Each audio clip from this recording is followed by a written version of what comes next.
Ah merde alors, comment on dit Comment ça? ça merde alors? But alors you are French. C'est à moi que tu parles. Alors à qui est-ce que tu parles? T'en vois un autre que moi ici?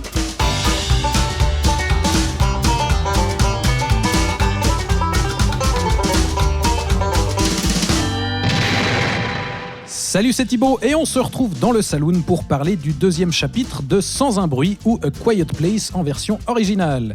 Avec son univers post-apocalyptique convaincant, son histoire familiale plutôt bien écrite et son chouette concept de monstre extraterrestre à l'ouïe hypersensible, le premier volet s'était imposé comme une excellente surprise en 2018. Il n'aura donc pas fallu longtemps pour qu'un projet de suite soit lancé et après un report de sortie de plus d'une année, voici enfin ce Sans un bruit 2 dans nos salles. La qualité est-elle à nouveau au rendez-vous? C'est ce dont on va discuter avec mes camarades ici présents. Alexandre Caporal, salut Alex. Bonjour Thibaut. Florian Pouplin, salut. Salut. C'est bien, tu es discret comme il faut. Oui. Et pour l'occasion, nous recevons également Nathanaël Steury. Salut Nathanaël, on va y arriver. Bonjour les hommes. Salut Nat. Alors calmez-vous, parce que si vous êtes prêts, on enlève nos chaussures, on évite les mouvements brusques et on discute très discrètement de ce film. C'est parti. Fais pas chier. Fais pas chier ou je te ferai une guerre comme t'en as jamais vu.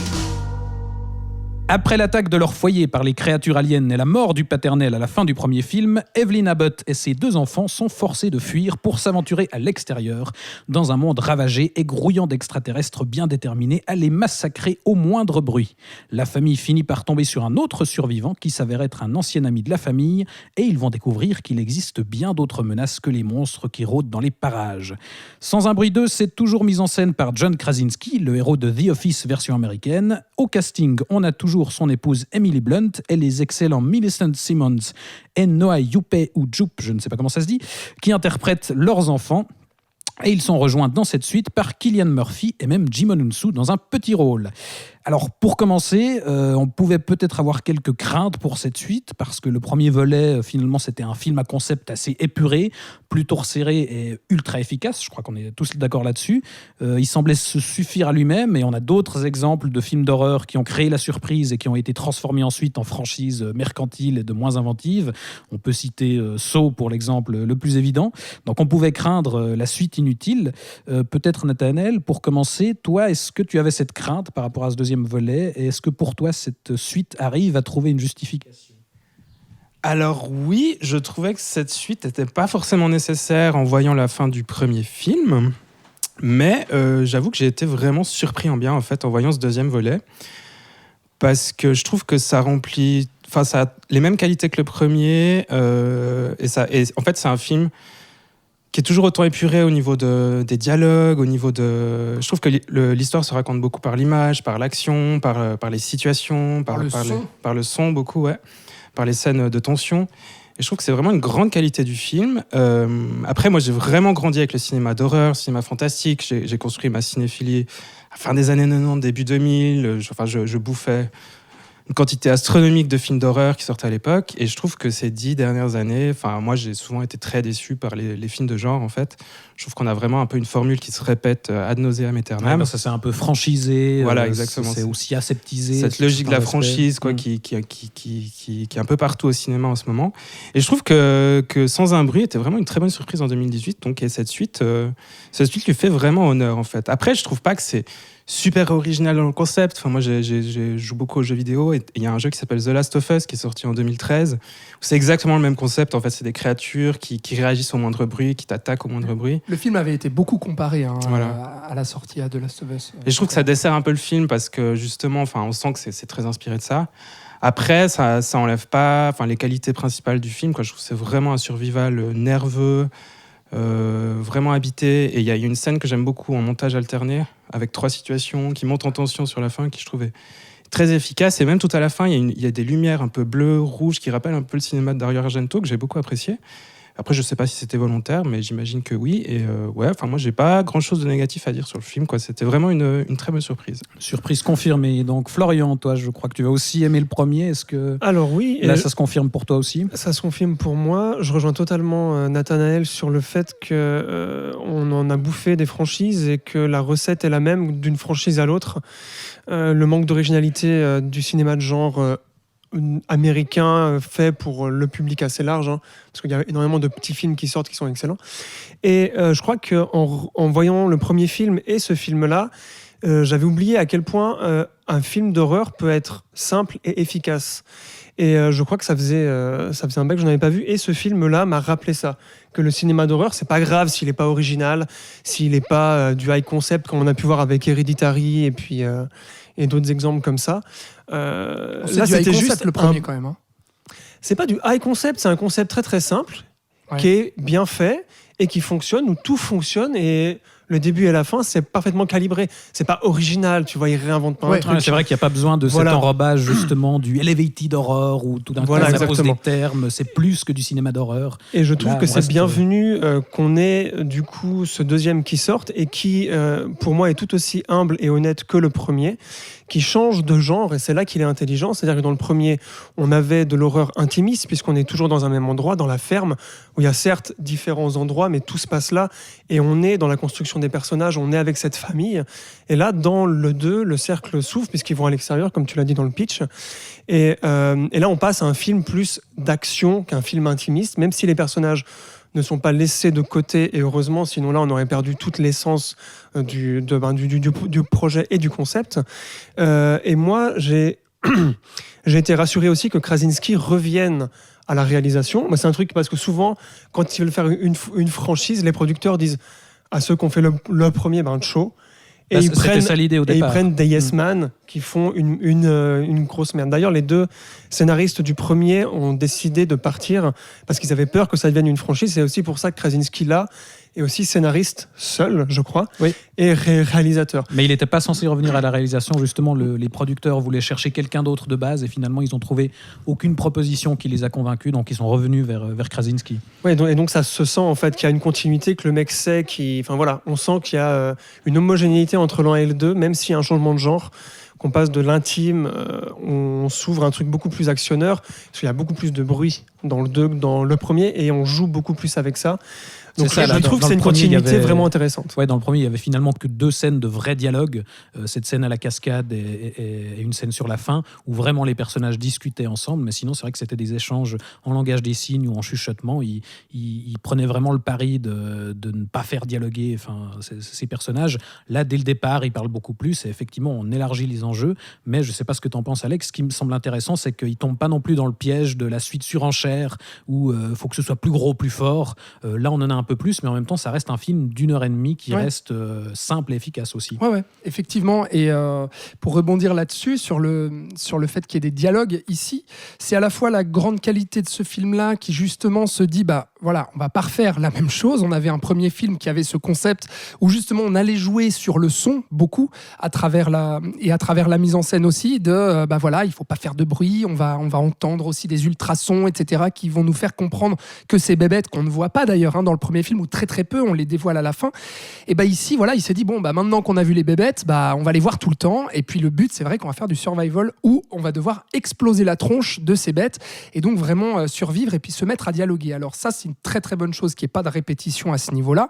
En revanche, si je dois donner une petite limite déjà sur ce concept le fait d'avoir des dialogues ici, c'est en termes d'écriture où malheureusement je trouve Krasinski assez limité, notamment en termes de dialogue, où je trouve ça assez assez grossier et assez cliché, la manière en tout cas d'interagir et de dialoguer des personnages, ce qui justement était totalement absent du premier parce qu'il n'y avait pas de dialogue, tout passait par les gestes, par le langage des signes, par l'image. Là justement ça affaiblit un tout petit peu plus ce deuxième volet par rapport au premier. Ça fait qu'effectivement il dit peut-être un peu trop littéralement certaines choses qui étaient plus subtiles dans le premier film, notamment par rapport au parcours des personnages, parce que là je trouve ce qui est intéressant, c'est qu'on est aussi dans la continuité du premier film par rapport au parcours notamment des enfants. Il y avait cette relation avec le papa et la fille qui était importante dans le premier. Là on a un peu la continuité, mais effectivement on fait dire aux personnages un petit peu ce qu'on est censé comprendre. C'est ça, et ce qu'on ressent aussi, et puis pas mal de choses aussi sur le background de certains certains personnages, et notamment du personnage de Cillian Murphy aussi, où je trouvais pas ça totalement subtil. Et il y a des problèmes d'écriture aussi sur la fin, mais je pense qu'on va y revenir après. Mais pour donner mon avis global sur le film, je rejoins totalement ce qu'ont dit Nat et Florian sur le fait que moi, déjà, ce qui me plaît beaucoup, alors déjà, ce qu'il faut dire, c'est qu'on aime tous A Quiet Place, déjà le premier, ce qui n'est pas le cas de tout le monde, il faut le rappeler. Le film a eu globalement des bonnes critiques, mais ça faisait pas non plus consensus. Nous, c'est vrai que ça a été une bonne surprise pour tout ce qu'on a dit. Et là, effectivement, ce deuxième, là où je rejoins mes amis, c'est qu'effectivement, ça tient la promesse. Déjà, ça, c'est une chose. Pour quelque chose qui veut se franchiser, ça tient la promesse. Et surtout, ça tient la promesse du spectacle. Et en fait, le spectacle, dans le cinéma d'horreur, dans ce type de divertissement, en fait, qui justement ne veut pas être plus que du divertissement, qui assume le fait que, voilà, nous, on fait du divertissement, on va pas commencer à essayer de faire du Nolan à chaque film, parce que finalement, à Hollywood, on a vu beaucoup ça, notamment dans le cinéma d'exploitation, dans le cinéma d'horreur, une forme de il faut qu'on complexifie tout, parce que sinon, on va pas être pris au sérieux et on va pas être assez intelligent. Et en fait, là, Quiet Place sort complètement de ça et livre vraiment un spectacle, mais immersif, tendu, qui fout les boules, et de voir ça sur grand écran parce que le film est en salle et ça fait du bien. Mais qu'est-ce que ça fait du bien de voir ça, de voir vraiment un divertissement qui travaille autant sa mise en scène.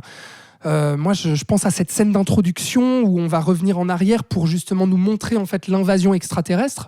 Mais putain, je veux dire, c'est les fils de l'homme qui croisent la guerre des mondes. Enfin, c'est ça qu'on on retrouve. pense aussi à Jurassic Park. Mais ce que je trouve excellent aussi, c'est qu'en soi, elle sert à rien ce flashback d'intro, parce que finalement, il nous montre ce que le premier film synthétisait déjà sur l'apparition de ces créatures extraterrestres. Mais on voit justement l'invasion de la Terre, et la fuite de la famille au départ. Mais effectivement, comme tu dis, c'est ultra efficace et ça pose d'emblée un film qui sera du coup beaucoup plus frontal dans sa manière de montrer les créatures et de plus dans l'action finalement que La première scène sert quand même à introduire le personnage de Emmett, qui est joué par Cillian Murphy, et aussi de redéfinir le personnage principal de ce nouveau film, qui est la petite fille. On revoit aussi John Krasinski, peut-être qu'il voulait jouer aussi un petit peu. Mais parce que je sais plus si dans le 1 il y avait on se mettait autant à la place de la petite fille que Regan, qui est jouée par Millicent, je me rappelle plus son nom de famille.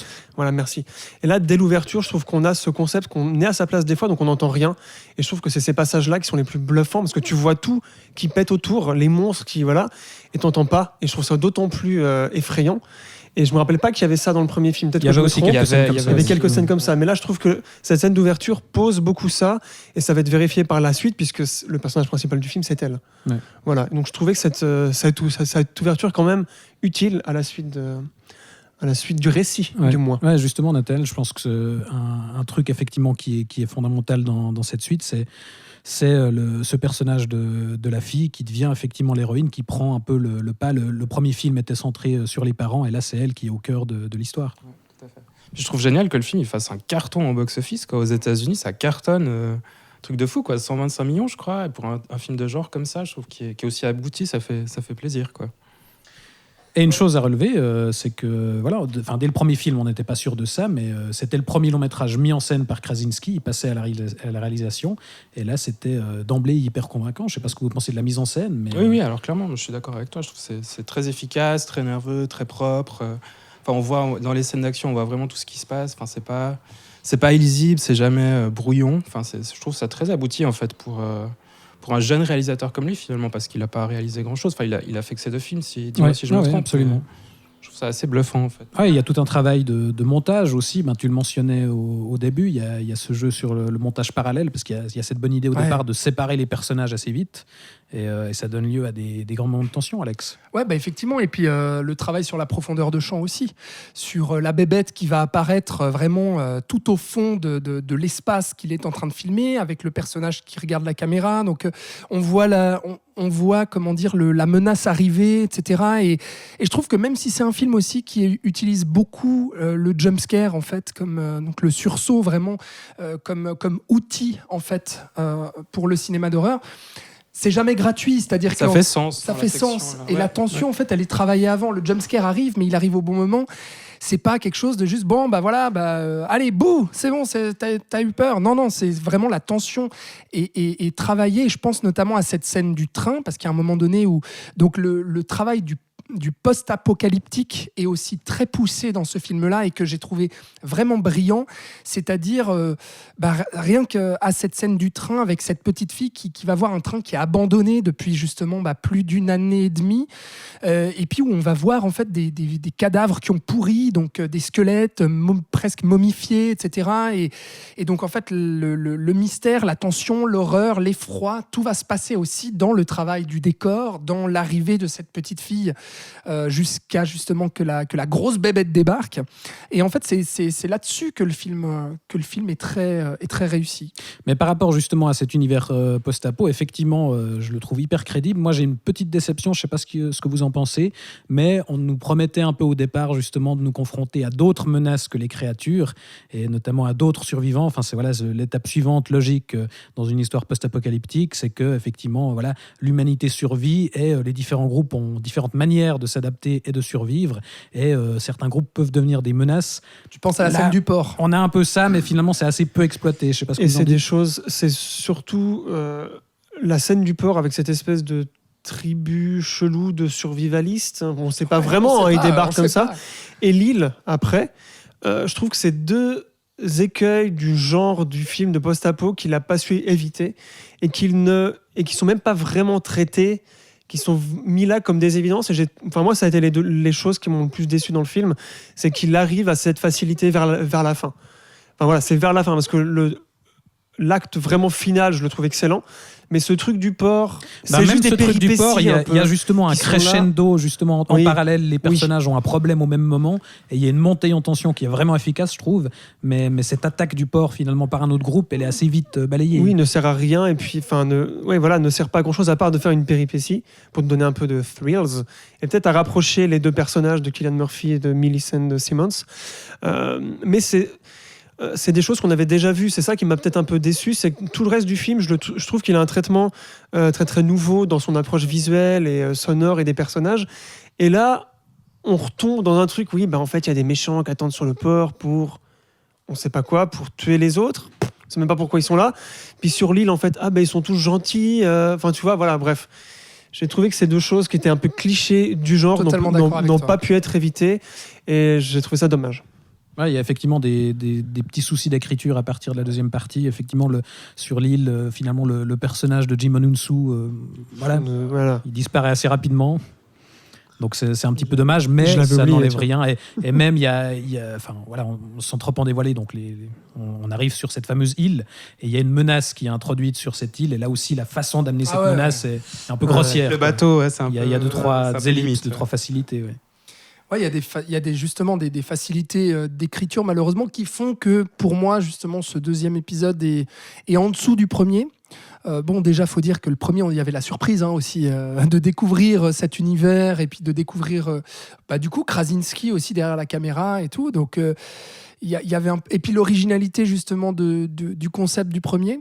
Là, on est dans quelque chose d'un peu moins original et puis du coup qui a quelques soucis d'écriture par rapport au premier, je trouve, mais voilà, qui m'a pas fait du tout bouder mon plaisir, bien au contraire, mais qui fait juste que effectivement, je pense que, je sais pas si vous êtes d'accord avec ça, mais que c'est en dessous. C'est moins bien tenu, voilà. Je crois que c'est ça un peu qu'on peut dire. C'est moins limpide, moins efficace que le premier film dans l'écriture, mais ça reste quand même ultra. Il fait l'effort au moins de se renouveler un petit peu et de chercher ailleurs. Et pour une suite, encore une fois, ça fait pas du tout suite de franchise. Moi, c'est là, je trouve, la plus grande réussite du film, c'est que Krasinski essaye de faire autre chose, que ça réussit certes moins que le premier, mais il réussit beaucoup de choses qu'énormément de films d'horreur ne réussissent plus depuis 10 ans. Et rien que pour ça, moi, c'était un kiff en salle, vraiment, vraiment, vraiment excellent. Et la tension, je voulais revenir sur la mise en scène aussi, ce concept d'immersion. J'ai vu qu'il avait beaucoup tourné en plan séquence et qu'il avait coupé un peu dans ses plans après. Et je trouve ça très intelligent parce que du coup, sans faire de storyboard donc avant, et je pense que tout vient de là et que même dans ces coupes sont très discrètes. Il y a rien de m'as-tu vu en fait dans sa mise en scène. Il pense au spectateur tout le temps. Ça me fait pas mal penser au concept des plans séquences que Spielberg fait, c'est-à-dire que le but, c'est qu'on ne voit pas qu'il y a un plan séquence et que dans un seul plan, t'insères le plan américain, le plan large américain et le close-up. Et je trouve qu'on retrouve ça ici. Et en tant que spectateur, moi, j'aime bien ne pas voir la mise en scène. Et c'est de plus en plus rare. Et donc, je trouve que c'est une très grande réussite de Krasinski. J'espère qu'il va continuer à faire des films. Parce que si en 2 films, il est capable de faire ça, voilà. Enfin, je trouve qu'on a aussi la révélation. On a aussi la confirmation que ce gars sait ce qu'il fait et qu'il a envie de faire des choses différentes. Il y a un talent. Voilà, ouais. Et je trouve ça aussi assez important. Même si au niveau scénariste, c'est peut-être pas encore ça. C'est de toute façon là, qu'il y a on sent qu'il énormément est tout de seul à merde. l'écriture, effectivement. Voilà, ouais. Donc, il faut peut-être Il aurait qu'il peut-être eu s'accompagne de quelques co-scénaristes comme sur le premier film. Mais c'est pas Exact. rédhibitoire, je trouve. C'est Non. défaut scénaristique. Je trouve que ça enlève pas la qualité globale du film. Alors c'est important de les noter, je pense, mais ouais, pour moi, ça reste assez mineur, en fait. Non, Ouais, parce que non, c'est vrai c'est que clair, même s'il y a c'est des vrai. soucis dans ce dernier acte, le final est quand même assez efficace. Enfin, C'est on a un intense. final quand même. qui renvoie aussi à celui du premier film et qui achève le parcours de 2 personnages en particulier. Et j'aime bien que le 2 débute immédiatement après le premier, en fait, au niveau de l'action. Enfin, il y a cette première scène qui est dans le passé, mais sinon, c'est immédiatement après. Puis je pense que s'il y a un 3, ça se passera immédiatement après le 2, à mon avis. Enfin, Justement, alors Ok, tu d'accord. me fais ma J'en dis transition, pas plus. de très J'en belle dis pas manière, merci. Mais non, parce qu'effectivement, l'idée, c'est que la franchise continue à grandir, puisque déjà, il y a un projet de spin-off qui est sur les rails et qui sera produit par Krasinski, mais réalisé par Jeff Nichols, donc le réalisateur de Take ça, Shelter c'est étonnant. alors. et Midnight Special. Donc, pourquoi pas, à voir. Je crois que ça risque d'être une préquelle. Donc, on verra peut-être un autre groupe de survivants au tout début C'est de... très étrange comme choix. Ouais, vraiment. Hein Effectivement. Surtout mais que le pourquoi pas. dernier film de Jeff Nichols, c'est Loving, donc qui était un drame Ouais. amoureux sur. Mais écoute, le on a racisme peut-être ce notamment, rapport et- à l'Amérique rurale. Mais, où ouais, on voilà, peut peut-être ouais. faire quelque chose. Nick- C'est pas si absurde que ça. Dans Et puis l'absolu. Nichols nous a quand même montré qu'il était capable de traiter de plein de sujets oui, différents oui, dans ouais. plein de genres différents. Ouais, Midnight Special, justement. Ouais, voilà, c'était qui renvoyait à fantastique. Spielberg d'ailleurs. Exactement, Donc, ouais.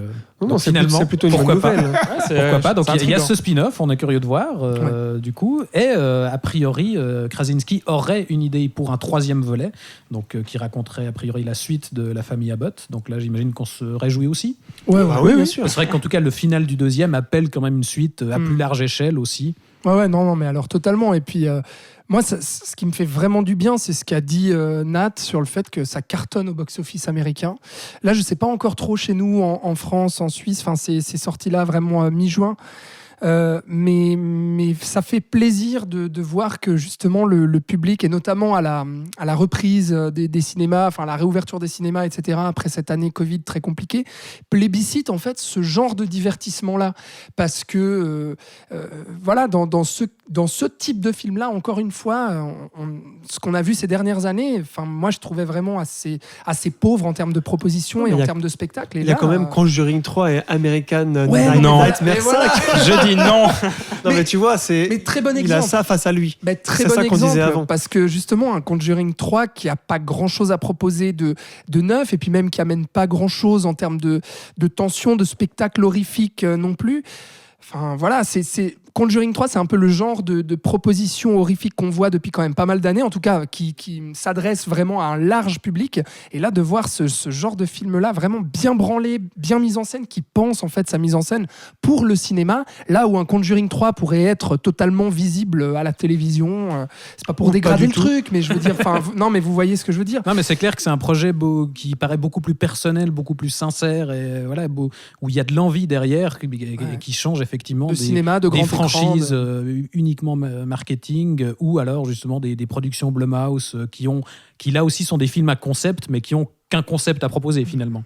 Exact. Et puis on n'a pas dit quand même que Emily Blunt et Cillian Murphy sont excellents. Oui, absolument. Mais tout le casting est extra. vrai, Les enfants oui, aussi sont les géniaux. enfants, ouais. Et là, justement, la question aussi se pose sur la direction d'acteur en fait, de Krasinski, qui lui-même est acteur à la base. Et en fait, à quel point est-ce que lui il participe justement à ça? Parce que moi, j'ai été aussi bluffé quand même par le jeu d'acteur, mais de tous, comme vous dites, les enfants aussi. Je les trouve tous impressionnants et d'un réalisme assez dingue. Et du coup, est-ce que c'est juste un bon choix de casting ou est-ce que Krasinski a aussi... Non, mais c'est vrai que des fois, justement, les acteurs qui passent à la réalisation ont aussi ce talent après pour diriger les acteurs. Ayant eux-mêmes cette expérience-là, ça peut effectivement apporter quelque chose d'intéressant. Bon, après, il y a des soucis d'écriture, mais je trouve que les enfants sont bien écrits. Les personnages des enfants sont vraiment bien écrits. Puis je pense que ça aide aussi aux acteurs à bien c'est eux incarner. les vrais héros du film, finalement. Ouais, complètement. Du coup, ça va être intéressant dans le 3, de voir ce que les enfants, enfin, tu vois, ce qui va se passer. Incroyable. Comment va-t-il continuer leur parcours? Ouais. Et qui incarnera le bébé? Aura-t-il grandi? Ouais, Ah non, ce sera encore un bébé, des fois c'est une suite directe. Bah Bah, oui. si c'est la suite directe. On verra ça pour le 3e. En tout cas, dans l'immédiat, vous l'aurez compris, on vous recommande plutôt chaudement Sans un bruit 2, si vous voulez une proposition horrifique, honnête et inventive. On l'a dit, préférez ça clairement au dernier Conjuring. Je crois qu'on est tous d'accord là-dessus. Dans tous les cas, merci Alex, Florian et Nathanaël d'être venus en parler. Merci Katie. Et merci à vous de nous avoir suivis jusqu'au bout. N'hésitez pas à commenter et partager l'épisode. Vous pouvez nous réécouter sur les plateformes habituelles. On se retrouve dans un prochain débat. À bientôt. Ciao, ciao.